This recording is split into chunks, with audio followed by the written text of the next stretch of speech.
choice between extremes as French vote nears peak. Reuters. By Ingrid Melander and Pascal Anthony. Paris. France voted on Sunday in the first round of a sharply battled presidential race that could characterize the eventual fate of the European Union, and is certain to be viewed as a gauge of the rebellious outrage that has acquired surprises Western politics. Over 50,000 police and 7,000 troopers sponsored by quick reaction units watched boulevards 3 days after a presumed Islamist shooter gave dead a policeman and injured 2 others in the core of the capital. Paris voters will choose whether to back an expert EU moderate newcomer, an embarrassment-ridden veteran traditionalist who needs to cut open consumption, a far-left Eurosceptic admirer of Fidel Castro, or a far-right patriot who, as France's First Lady President, would close outskirts and dump the euro. The last surveying stations were because of shutdown at 8 p.m. 1800 GMT,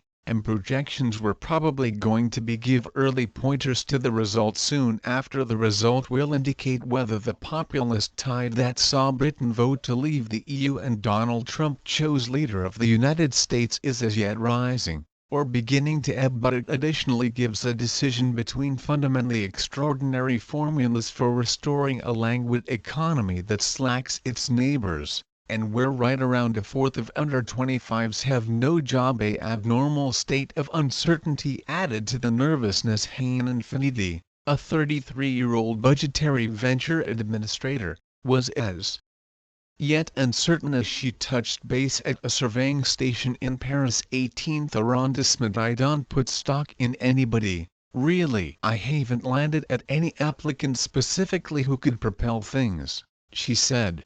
Exceptionally pessimistic despite fears that expansive frustration with governmental issues could keep voters away. Surveyors evaluated that the turnout, in reasonable climate across the nation, would be comprehensively in accordance with the last decision 5 years prior, at around 80%. Emmanuel Macron, 39, an anti-extremist ex-broker who set up his gathering only a year back, is the conclusion surveys most love to win the first round, and after that beat far-right National Front pioneer Marine Le Pen in the two-man overflow on May 7. Changing the landscape. If they start things out in second on Sunday, it would practically rethink a political scene overwhelmed for a long time by standard groupings from the middle left and focus right. It. Woo.